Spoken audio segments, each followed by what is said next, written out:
अवनीश जी, नमस्ते जी। आपको नमन। ओम नमस्ते जी।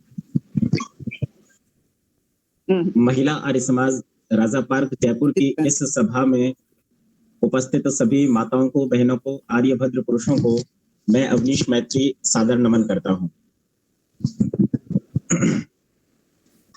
ओम इंद्रं वर्धन्तु अप्तुरः कृण्वन्तो विश्वमार्यम् अपघ्नन्तो अरावणः। ओम स्वस्ति स्वस्ति स्वस्ति। आज जिस विषय पर चर्चा करने के लिए मैं इस सभा में उपस्थित हुआ हूं, वो बहुत ही रोचक विषय है। और न सिर्फ वो रोचक है, बल्कि वो हम सभी उपस्थित जनों के व्यक्तिगत सामाजिक जीवन से भी बड़ा एक विशेष संबंध रखता है। आप सभी को विदित है कि हम भारत देश की स्वतंत्रता की हीरक जयंती 74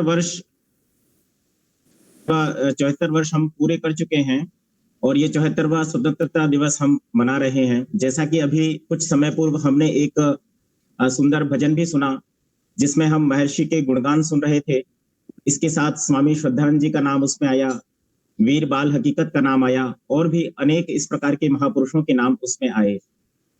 मैं आज जो बात आपके साथ साझा करने जा रहा हूं, इसके दो पहलू हैं।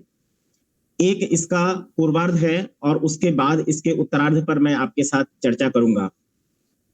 पहले मैं आपको ये बताना चाहता हूं कि हम लोगों ने महर्षि दयानंद जी के सत्य सिद्धांत को या उनके जीवन के परिचय को शायद पूर्ण रूपेण ग्रहण नहीं किया है।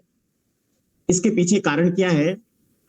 इसके पीछे कारण यह है कि हमें इतिहास में हमारी शिक्षा नीति ने और हमारे इतिहास ने इस प्रकार से हमें उन अनछुए पहलुओं को बताया ही नहीं जो वास्तव में हम सभी के जानने योग्य हैं। और क्योंकि हम तो एक विशेष आर्य समाज की संस्था से संबंधित हैं, जिसकी स्थापना ही महर्षि दयानंद सरस्वती जी ने की, तो उन बातों को जानना हमारे लिए अत्यंत आवश्यक है। मैं आपको ले चलता हूं 1857 की क्रांति पर। वहां पर उससे लगभग 2 वर्ष पूर्व 5 अक्टूबर 1855 की बात है, 4 सन्यासी इस पूरे भारतवर्ष में स्वतंत्रता की अलख जगाने में लगे हुए। एक सन्यासी जो हैं वे 160 वर्ष से भी अधिक आयु के थे और उनका नाम था स्वामी ओमानंद जी सरस्वती। इन स्वामी जी के एक शिष्य हुए बहुत ही प्रसिद्ध। जिन स्वामी जी का मैंने नाम लिया ओमानंद जी का, शायद उन्हें इतिहास में कहीं नहीं जाना जाता है, लेकिन उनके शिष्य जो हुए वे लगभग उस समय उनकी अवस्था 126 वर्ष की थी और उनका नाम था स्वामी पूर्णानंद सरस्वती महाराज, जो कि गुरु विरजानंद दंडी महाराज स्वामी विरजानंद जी सरस्वती के गुरु थे। और उसके बाद में जो उनके शिष्य हुए, उनकी अवस्था उस समय लगभग 76 वर्ष के आसपास थी, दंडी विरजानंद जी स्वामी। और उसके उपरांत जो सबसे अधिक प्रचलित और हम सभी जिनके बारे में जानते हैं, सुविख्यात सन्यासी महर्षि स्वामी देव दयानंद जी, जिनकी आयु उस समय लगभग 33 वर्ष की थी। ये 4 सन्यासी पूरे भारतवर्ष में स्वतंत्रता की अलख जगाने में लगे हुए थे। उन्होंने 5 अक्टूबर 1855 को एक बड़ा सम्मेलन गुप्त रूप से आयोजित किया, जिसमें लगभग 2500 साधु सन्यासी एकत्रित हुए थे।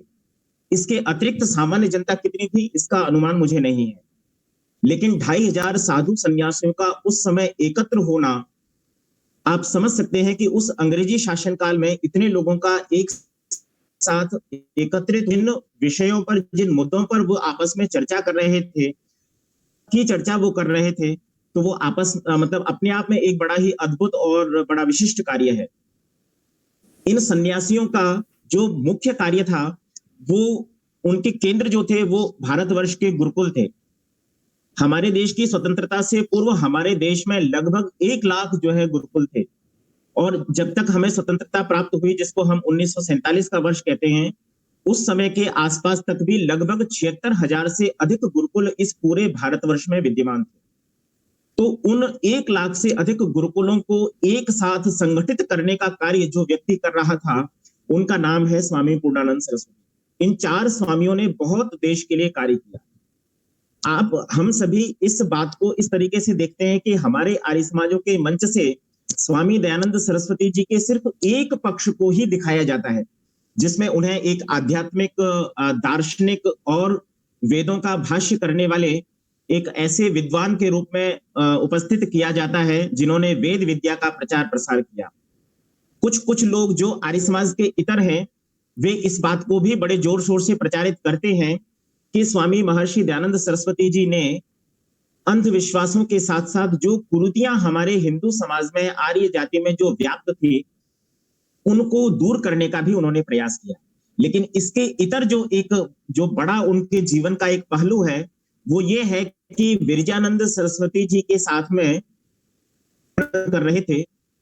लगभग 3-3.5 वर्ष की उस अवधि में स्वामी विरजानंद सरस्वती जी ने महर्षि दयानंद के हृदय में स्वाधीनता का जो बीज बोया, वो आगे चल करके इतना बड़ा वटवृक्ष बन गया कि उसके आधार पर ही 1857 की क्रांति हुई। और उस क्रांति के असफल होने के बाद भी सैकड़ों नहीं, हजारों नहीं, करोड़ों आर्य समाजी विचारधारा से प्रेरित लोगों ने इस आंदोलन को बढ़ा करके 1947 में हमें अंग्रेजों की दासता से, जो विदेशी हमारी जो गुलामी थी, दासता थी, उससे हमें मुक्ति दिलाई। महर्षि दयानंद सरस्वती जी के कार्यक्षेत्र को यदि हम आंकलित करने का प्रयास करें तो उस देव के इतने ऋण हैं इस मानव जाति पर, और विशेषकर मैं कहूंगा कि भारतवर्ष की जनता पर, कि उन्हें गिनना तो असंभव है, लेकिन उनके ऊपर जितना लिखा जाए, बोला जाए, बताया जाए और जितना अनुसंधान किया जाए उतना कम है। एक एक क्षेत्र को आप ले लीजिए, उन्होंने इतना वेद विद्या का प्रचार प्रसार किया, इतने नए सैकड़ों लोगों को तैयार किया, आर्य समाज की स्थापना की, अनेकों पुस्तकों का लेखन किया, अपने व्याख्यानों के माध्यम से घूम घूम करके न सिर्फ सामान्य जनता में, बल्कि उस समय के जो नरेश थे, राजा थे, सम्राट थे, उन लोगों के हृदय में उन्होंने स्वाधीनता का, स्वराज्य का और अपनी स्वभाषा, स्वसंस्कृति, वेद के प्रचार प्रसार का जो उन्होंने बीज बोया, इतना जो कार्य है वो कोई एक व्यक्ति कर भी सकता है। इसकी कल्पना भी आज हम लगभग 200 वर्ष बाद इस समय पर आज बैठ करके करें तो भी बड़ी मुश्किल लगती है। हम आर्यों का सिर्फ यही कर्तव्य नहीं है, हमने महर्षि दयानंद से जो ग्रहण किया उसको हमें संरक्षित करके भी रखना था। मैं थोड़ा सा और आगे यदि चलूं तो उसके बाद में 1947 की जो क्रांति हुई और उसमें जो हमें इस भारत देश को आजादी प्राप्त हुई, तो मैं आप सभी से निवेदन करता चलूं कि उस समय, जिस समय आजादी हमें प्राप्त हुई थी, इस देश की आजादी प्राप्त होने के बाद जो कुल जनसंख्या थी वो लगभग 34 करोड़ के आसपास थी।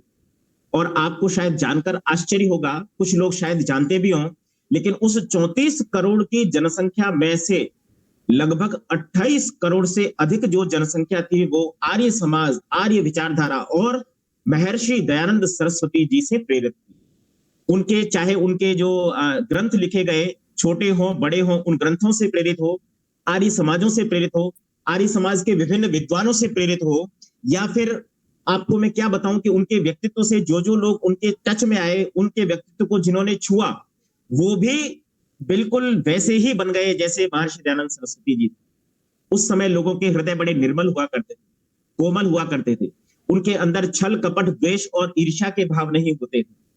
आप देखिए गुरुदत्त विद्यार्थी का जीवन, लेखराज जी का जीवन, स्वामी श्रद्धानंद जी का जीवन, अनेकों ऐसे महापुरुष उस महापुरुष ने हमें दिए जिनका जितना गुणगान किया जाए उतना कम है। लेकिन इसके बाद अब, क्योंकि आज हम जिस समय पर, आज हम जिस दिन पर आज हम बैठे हैं, सभी विद्यमान हैं, आप देखिए कि 1947 से और आज लगभग 74 वर्ष उस बात को हो गए। हमने अंग्रेजों की दास्ता से मुक्ति तो पाई, लेकिन वास्तव में जब कभी भी हम ये देखते हैं, सुनते हैं और जानते हैं कि क्या हमने वास्तव में विदेशी गुलामी से मुक्ति प्राप्त कर ली है, तो ऐसा लगता है कि बिल्कुल भी नहीं। एक छोटा सा फैक्ट मैं आपके समक्ष बताता चलूं, लॉर्ड मैकाले की शिक्षा नीति ने इस भारत देश का जितना पतन किया है और आगे जाने कितना इसका जो है वो पतन करने वाली है, इसका आंकलन करना भी बहुत मुश्किल, असंभव है। और इसका कारण क्या है? कि आज हम लोगों ने अपनी शिक्षा पद्धति को सिर्फ एक छोटे से सीमित दायरे में बांध करके रख दिया है। हम सिर्फ अपने बच्चों से, अपनी आने वाली पीढ़ी से सिर्फ इतनी ही आशा करते हैं, इतनी ही उसको शिक्षा दीक्षा देना चाहते हैं, उसको समझाना बताना चाहते हैं कि बेटा एक बड़ा मकान हो, एक गाड़ी हो और एक अच्छी सी तनख्वाह प्रत्येक माह यदि आती रहे तो बस इससे अधिक हमें कुछ नहीं चाहिए। हम अपने स्वार्थों से पूरी तरीके से परिपूर्ण हो गए हैं और यही कारण है कि हमारा देश जितनी उन्नति कर सकता था उस उन्नति में बहुत पीछे है। आप देखिए हमने कितना बड़ा भूभाग हमारे देश का, जिसको अखंड आर्यावर्त यदि हम कहें तो कहां से कहां तक था। वर्तमान की जो परिस्थितियां हम अफगानिस्तान में देख रहे हैं उसके मूल में भी यदि हम जाएंगे तो कहीं ना कहीं हम देखेंगे कि हमारे पूर्वजों से बहुत गलतियां हुई, कारण ही हमने अपने बड़े बड़े भूभागों को छोड़ते चले गए। हम अपने आप में संकुचित और सिकुड़ते होते चले गए और उसका कारण सिर्फ एक रहा कि हमने अपने धर्म और संस्कृति को अपनाने योग्य नहीं समझा, उसको ग्रहण करने योग्य नहीं समझा। आज हम न तो गुरुकुलों की तरफ देखते हैं, न हम अपने बच्चों से ये आशा करते हैं कि वे एक अच्छा मनुष्य, एक मानव बने, वो हमारी संस्कृति से जुड़े, हमारे संस्कारों को ग्रहण करें। हम सिर्फ वो 10,000 की, 15,000 या 50,000 की नौकरी की तरफ ही हमारा ध्यान है। चलिए मैं आपको थोड़ा सा और आगे ले चलता हूं। यजुर्वेद के 38वें अध्याय में एक बहुत ही सुंदर मंत्र आता है। वैसे तो वेद जो है वो वेद विद्या का जितना भी व्याख्यान किया जाए उतना कम है, किंतु महर्षि दयानंद सरस्वती की जो शिक्षाएं हैं और उनके जो भाष्य की जो उन्होंने एक प्रणाली, एक पद्धति विकसित करके हमें दी है, वो वास्तव में बहुत अद्भुत है। उस 38वें अध्याय में यजुर्वेद में एक बहुत ही सुंदर मंत्र आता है। वैसे तो पूरा वेद ही इस प्रकार के अनेकों मंत्रों से भरा हुआ है, जिसमें राष्ट्र के लिए क्या नीति होनी चाहिए, कैसा हमारा राजा होना चाहिए, कैसे हमारे देश के नागरिक जो हैं वो होने चाहिए, उनके क्या कर्तव्य होने चाहिए, अनेकों विषयों पर बहुत ही सुंदर मार्गदर्शन हमें वेद से प्राप्त होता है। लेकिन ये हमारा दुर्भाग्य है कि हम उस वेद की व्याख्याओं पर नहीं जाते हैं और जो लॉर्ड मैकाले की शिक्षा नीति है उसकी तरफ हम अधिक बढ़ते चले जाते हैं। तो आइए मैं आपको उस मंत्र के थोड़े से व्याख्यान की तरफ ले चलता हूं। मंत्र इस प्रकार से है, ओम ईशे पिन्वस्व, ऊर्जे पिन्वस्व, ब्रह्मणे पिन्वस्व, क्षत्राय पिन्वस्व, पिन्वस्व द्यावा पृथिवीभ्याम पिन्वस्व, धर्मासी सुधर्मा मन्ये अस्मे, निर्णामी धारयः, ब्रह्म धारय, क्षत्रम धारय, विषम धारय। ये यजुर्वेद के 38वें अध्याय में आया हुआ एक मंत्र है। 18वें नंबर पर यह मंत्र आता है। आप देखिए इस मंत्र में विशेष रूप से जो कुछ शब्द कहे हैं उनमें से एक शब्द है पिन्वस्व, और पिन्वस्व का अर्थ होता है पराक्रम से युक्त होकर के दृढ़ परिश्रम के द्वारा प्राप्त करना, ऐसी क्रियाएं करना, ऐसे विचार करना, ऐसा चिंतन करना, ऐसा मनन करना, अपने जितने भी क्रियाकलाप हैं उनको इस प्रकार से करना कि वो पूर्ण पराक्रम से युक्त हो और दृढ़ जो परिश्रम है, जिसमें जितना कठोर परिश्रम जो किया जा सकता है वो परिश्रम से प्राप्त करना। और फिर धीरे धीरे करके एक एक शब्द को इस पिन्वस्व के साथ हम जोड़ते चलेंगे। पहला ही शब्द आता है ईशे पिन्वस्व। ईश का अर्थ होता है अन्न। ये ईश, ई और षटकोण वाला है, ईश, इसका अर्थ होता है अन्न। तो अन्न आदि जितने भी उत्तम उत्तम अन्न आदि पदार्थ हैं, उन अन्न आदि पदार्थों को हम अपने पराक्रम से और पूर्ण पुरुषार्थ से, दृढ़ जो परिश्रम है उसके द्वारा हम प्राप्त करें और उन्नति को प्राप्त करें। ईशे एक बार वहां भी आता है जब हम विवाह संस्कार की प्रक्रिया देखते हैं तो पहली जो सप्तपदी होती है वहां पर ईशे सप्तपदी भव, तो वहां पर भी दोनों दंपति जो होते हैं वो अन्न की कामना करते हैं कि हम उत्तम प्रकार के अन्नों से सुसंपन्न होवें, हमारे पास कभी अन्न की कमी ना हो। राष्ट्र के लिए एक कल्पना की जा रही है, राष्ट्र के लिए एक मार्गदर्शन दिया जा रहा है कि हमें कैसा राष्ट्र चाहिए जहां पर अन्न आदि पदार्थों की किसी प्रकार की कोई कमी ना हो। खाने के लिए फल फूल वनस्पति औषधियां हो, अन्न हो, दालें हो, दलहन जो है वो हो, और भी जितने प्रकार की नाना प्रकार की, न सिर्फ मनुष्य के लिए बल्कि संपूर्ण प्राणी मात्र को जिस किसी भी प्रकार के अन्न पर निर्भर रहना पड़ता है उससे हमारा ये राष्ट्र परिपूर्ण रहे और पूरा जो है उससे समृद्ध रहे। आगे जब देखते हैं तो ये कहता है ऊर्जे पिन्वस्व, ब्राह्मणे पिन्वस्व। ब्राह्मण शब्द का अर्थ हम कई बार देखते हैं तो हम जातिगत ब्राह्मण से लेते हैं, लेकिन ब्राह्मण शब्द का अर्थ होता है सत्य शास्त्रों को जानने वाले, जो वेदों का प्रचार प्रसार करने वाले हैं, सत्य शास्त्रों को जिन्होंने पढ़ा है, जानने वाले हैं। और न सिर्फ जानने वाले, उनको पढ़ने पढ़ाने वाले, अपने आचरण में धारण करने वाले जो सत्य पुरुष हैं, जो विद्वान लोग हैं, जो आचार्य हैं और जो उन सत्य शिक्षाओं को अपने आचरण में रखते हैं, जिनका बहुत ही उत्तम चरित्र है, सच्चरित्र जो है, इस प्रकार के ब्राह्मण, उन लोगों से भी हमारा देश पूरी तरीके से परिपूर्ण रहे। और यत्र तत्र सर्वत्र, न सिर्फ एक जगह, न सिर्फ राजा की सभा में, बल्कि वो नीतियां बनाने वाले मंत्रियों के साथ में भी, गुरुकुलों में जहां पर शिक्षा पद्धति चलती है वहां पर भी, शहर के बाहर भी और शहर के अंदर भी, इस राष्ट्र के अंदर संपूर्ण रूप से व्याप्त होने चाहिए से ऐसे पराक्रम युक्त दृढ़ पुरुषार्थी जो मनुष्य लोग हैं, जो सत्य शास्त्रों के ज्ञाता हैं, उनके पढ़ने पढ़ाने वाले हैं, उनसे परिपूर्ण हमारा देश होना चाहिए। आगे ये मंत्र कहता है क्षत्राय पिन्वस्व, हमारे देश में ऐसे क्षत्रिय होने चाहिए जिनके अंदर शौर्य हो, वीरता हो, जिनके अंदर निडरता हो, निर्भीकता हो, जो शत्रु से हमारी रक्षा कर सके, सामान्य जनता जो है उसकी रक्षा कर सके, न्याय की व्यवस्था को सुचारू रूप से चला सके, कोई भी जो बलशाली व्यक्ति है किसी निर्बल का उस पर अन्याय और अत्याचार न कर सके, उसका शोषण न कर सके। इस प्रकार की व्यवस्था को जो लोग बनाने वाले, बिठाने वाले हैं, उनको यहाँ पर क्षत्रिय से संबोधित किया गया है। न सिर्फ ये हमारे भारतीय संस्कृति की वर्ण व्यवस्था है, बल्कि ये हमारी भारतीय संस्कृति के मूलभूत आधार स्तंभ है। यदि इनमें से एक आधार भी ऊपर नीचे होता है, कम ज्यादा होता है, तो वास्तव में किसी एक अच्छे राष्ट्र की कल्पना नहीं की जा सकती। आप देखिए, हमने महर्षि दयानंद सरस्वती जी ने जो हमें वेदों की ओर ले चलने का जो नारा दिया, वेदों की ओर लौटो, वेदों को ग्रहण करो, वेदों की शिक्षाओं को पढ़ो, उसके पीछे कारण क्या था? आप यदि इतिहास देखेंगे, चाहे वो 1200 ईस्वी का हो, 1300 का हो, 1400 ईस्वी का हो, वहां पर सिर्फ एक ही कमी हमें नजर आती है इतिहास में, और वो कमी क्या थी कि हम इस प्रकार के अंधविश्वासों में और पाखंडों में, विशेषकर हम जड़ पूजा में इस प्रकार से लिप्त थे कि हमने आंख बंद करके ये सोचा कि हे सोमदेव भगवान मंदिर की रक्षा करेंगे, हे जगदीश आप मंदिर की रक्षा करेंगे, और आप न सिर्फ इस मंदिर की रक्षा करेंगे बल्कि हमारी भी रक्षा करेंगे।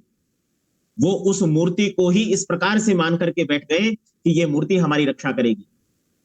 आज से लगभग 200 वर्ष पूर्व पहले जो है, हमारे भारत देश के प्रत्येक गांव में, न सिर्फ एक गांव में एक, बल्कि अनेकों अखाड़े हुआ करते थे, जहां पर युवा लोग अपनी शारीरिक शक्ति को, क्षमता को बढ़ाने का कार्य किया करते थे। और उनका कार्य ये होता था कि न सिर्फ अपनी शारीरिक शक्ति को बढ़ाना है, बल्कि उस शारीरिक शक्ति के माध्यम से निर्बल पर यदि अत्याचार हो रहा है तो उसको रोकना है, और हमें किसी सबल की जो कुछ हम अपने बल से सहायता कर सकते हैं वो करना है। तो जब हमने अपना शारीरिक बल खो दिया और हम फिर जड़ पूजा के माध्यम से हमारी बुद्धि जड़ हो गई, तो विदेशी लोगों ने हमारे देश पर आकर के शासन करना प्रारंभ कर दिया। और जिस देश को हम सोने की चिड़िया के नाम, ये सब बातें आपने बहुत कई बार सुनी है, सोने की चिड़िया के नाम से इस जाने जाने वाले इस देश का क्या हाल हुआ कि हम कंगाल होते चले गए। हमारी सारी संपत्तियों, धन संपत्तियों को विदेशी लोग आते और लूट करके ले जाते। हम लोगों की सहनशीलता का जो है उन्होंने बहुत अधिक शोषण किया है। किंतु उस बात को महर्षि दयानंद सरस्वती जी ने, स्वामी विरजानंद जी ने, स्वामी पूर्णानंद सरस्वती जी ने और स्वामी ओमानंद सरस्वती जी ने बहुत अच्छे से अंतर से अंतस से उसको जो है पकड़ा, ग्रहण किया, और उनको उसके प्रति जितना करुण उनका हृदय हो गया, द्रवित हो गया कि नहीं अब हमें कुछ करना है, तो फिर उन्होंने इस स्वतंत्रता की अलख जगाई। चलता हूं, इस मंत्र में फिर आगे कहा कि धर्माशी सुधर्माशी, जो धर्म के लोग हैं वो भी बहुत अच्छी प्रकार से धर्म को ग्रहण करने वाले होने चाहिए। धर्म और संस्कृति आपस में एक दूसरे के पर्याय है, एक दूसरे पर जो कहते हैं डिपेंडेंट है, एक दूसरे पर निर्भर करने वाले चीज है। ऐसा नहीं है कि यदि हम सिर्फ धर्म को पकड़ ले तो हमारी संस्कृति चलेगी, और सिर्फ संस्कृति को पकड़ ले तो हमारा धर्म जो है वो सुरक्षित रहेगा। हमें दोनों प्रकार से, दोनों चीजों को समान रूप से लेकर के चलना पड़ेगा, तब हम आगे जो है इस देश को उन्नति की ओर ले जा सकेंगे और अच्छे नागरिकों का निर्माण कर सकेंगे। इस मंत्र के अंत में 3 बातों को पुनः कहा है। उसमें कहा कि ब्रह्म धारया, क्षत्रम धारया और विषम धारया। तो ब्रह्म की परिभाषा मैंने आपको बताई, उसके बाद क्षत्रिय की मैंने आपको व्याख्या की, और यहां विषम कहा है कि अच्छे प्रकार से व्यापार करने वाले लोग हमारे देश में होने चाहिए। लेकिन कहीं पर भी वेदों में यह नहीं कहा कि सेवा करने वाले चाटुकार लोग बहुत अधिक होने चाहिए या फिर शूद्र लोग बहुत अधिक होने चाहिए। बल्कि इन तीनों वर्णों से इतर जो लोग बच गए, जिनको इस प्रकार की योग्यता जो प्राप्त नहीं कर सके, उन लोगों के लिए फिर इन तीनों वर्णों की सेवा का कार्य सौंपा गया।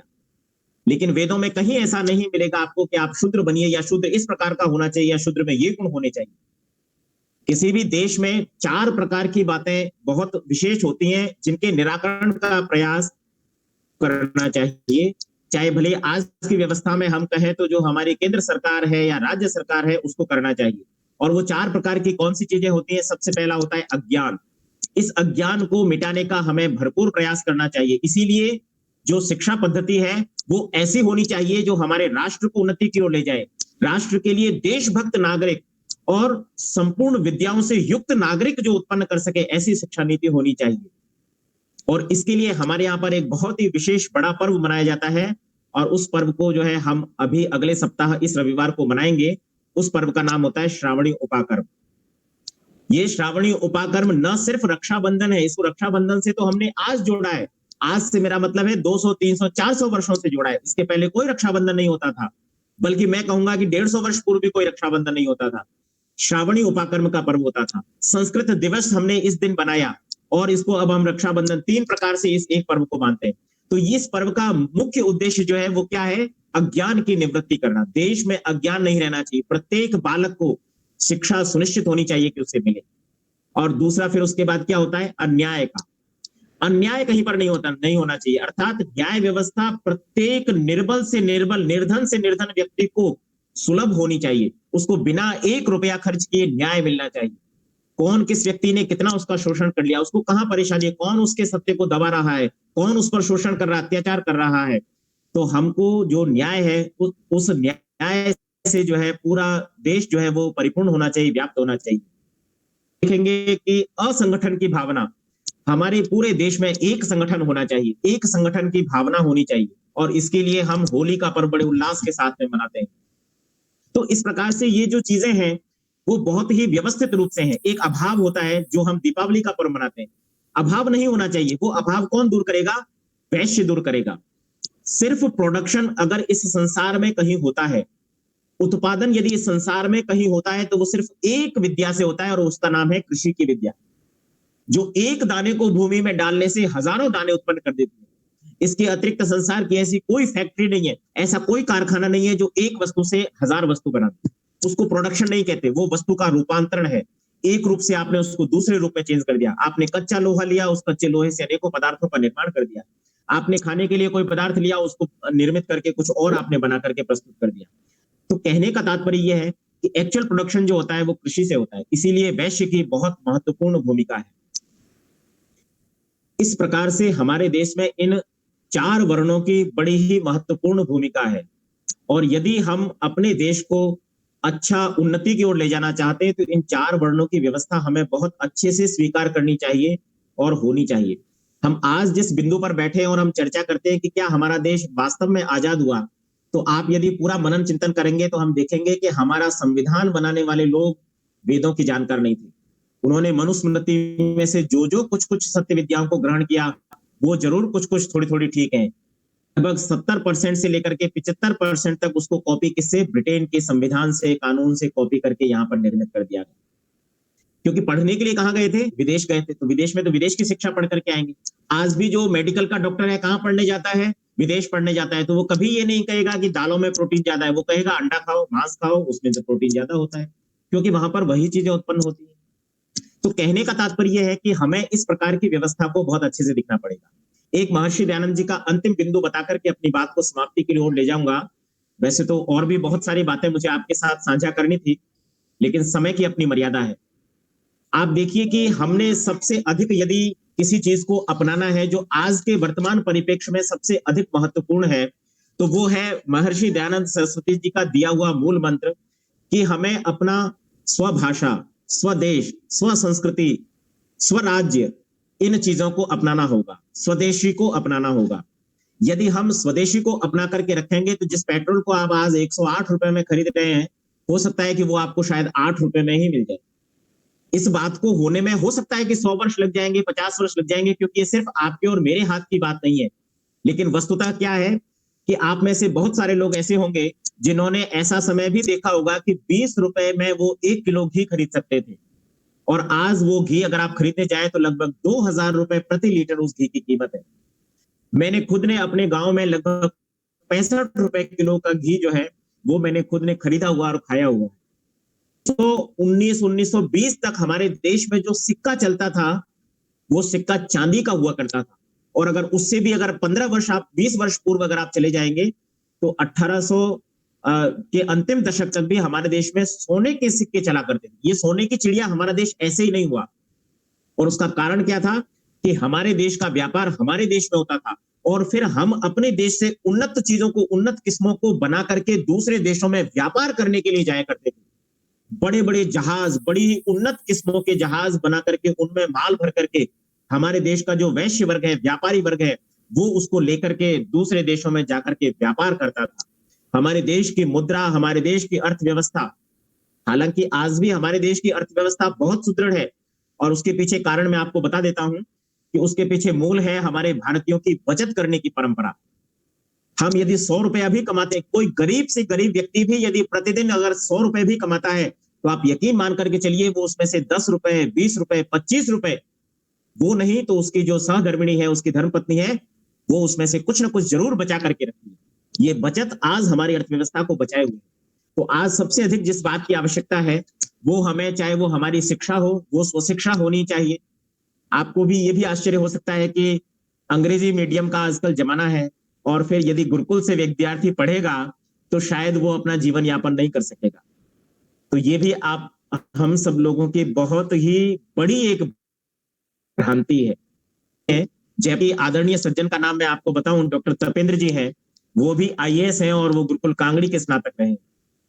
बहुत अतिशयोक्ति नहीं है कि यदि आपका विद्यार्थी, आपका बच्चा यदि गुरुकुल में पढ़ता है तो वो आईएएस नहीं बन सकता, या आरएएस नहीं बन सकता, या डॉक्टर नहीं बन सकता, या मैं खुद स्वयं इंजीनियर हूं, मैं इंजीनियर नहीं बन सकता। तो ये सब हमारे देश में हमारी मानसिकता को गुलामी की बना देने के कारण ये सब विकसित हुआ है। आज हम जो क्रिश्चियन स्कूल है, जो कॉन्वेंट स्कूल है, वहां अपने बच्चों को पढ़ाने में बड़ा उत्साह और बड़ी जो है एक अनोखी वो कहेंगे अनुभूति करते हैं कि देखो मेरा बच्चा जो है, मैं 1 लाख रुपए उसकी फीस देता हूँ वार्षिक, और वो ईसाई स्कूल में पढ़ने के लिए जाता है। कोई फायदा नहीं है उससे। आपको यदि नौकरी ही हासिल करनी है तो आप बीए का एग्जाम यदि मात्र 50% से यदि आप पास करेंगे और कंपटीशन एग्जाम की तैयारी करेंगे तो भी आप आईएएस बन सकते हैं। कोई बड़ी बात नहीं है। बात यह है कि आपके अंदर वो योग्यता होनी चाहिए, आपके अंदर वो बुद्धि का विकास होना चाहिए, जो सिर्फ स्वतंत्र वातावरण में एक उत्तम आचार्य के संरक्षण में रह करके गुरुकुल की शिक्षा पद्धति से ही प्राप्त हो सकता है। आप सिर्फ रट करके लोगों को एक मशीन नुमा तैयार कर सकते हैं।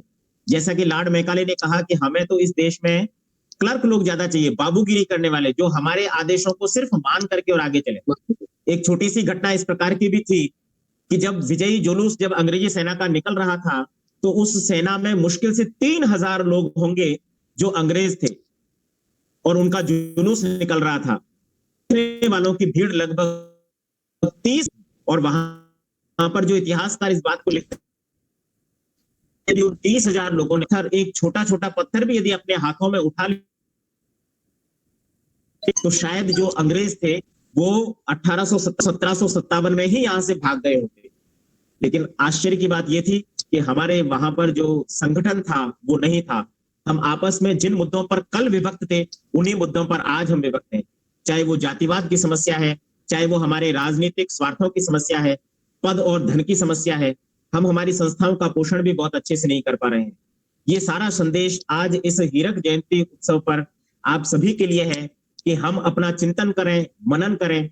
यद्यपि यहाँ पर उपस्थित सभा में उपस्थित लोगों की अवस्था जो है अब बहुत अधिक है। मैं देखता हूं लगभग 60 से वर्ष से सब अधिक हैं, या फिर अपने बच्चों की शिक्षा आदि से कर सके। लेकिन यदि हम अन्यों को प्रेरित करें, या फिर अन्य प्रकार के जो गुरुकुल आदि चल रहे हैं उनकी शिक्षाओं के संवर्धन में भी यदि हम लगे, तो भी हमारे देश के लिए ये एक आहुति होगी, जिसका जो सुपरिणाम है वो आने वाले समय में मिलेगा। मैं आपके साथ में और भी बहुत चर्चा करना चाहता था, थोड़ा सा अफगानिस्तान की चर्चा पर भी बोलना चाहता था, लेकिन समय मुझे इसकी इजाजत नहीं देता है। मैंने पहले ही आपके 5 मिनट अधिक ले लिए हैं, तो मैं अब अपनी वाणी को यहाँ विराम देता हूँ।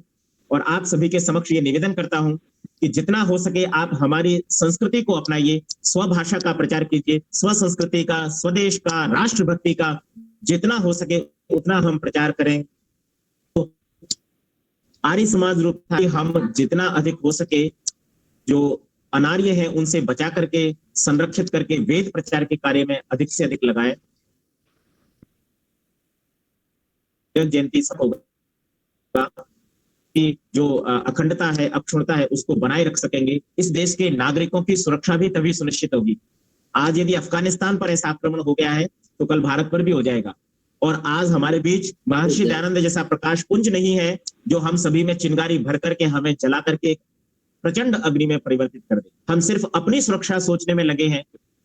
सिर्फ एक व्यक्ति यदि लाठी पकड़ के लड़ेगा तो वो नहीं लड़ पाएगा, और अनेकों लोग यदि छोटे छोटे पत्थर भी उठा लेंगे तो शायद हम अपने देश की रक्षा कर सकेंगे। मजबूत बढ़िए, शारीरिक, आत्मिक और सामाजिक तीनों प्रकार की उन्नति का हमें ध्यान देना है। इन्हीं शब्दों के साथ मैं अपनी वाणी को विराम देता हूं। ओम सब आप सभी का बहुत बहुत धन्यवाद। ओम।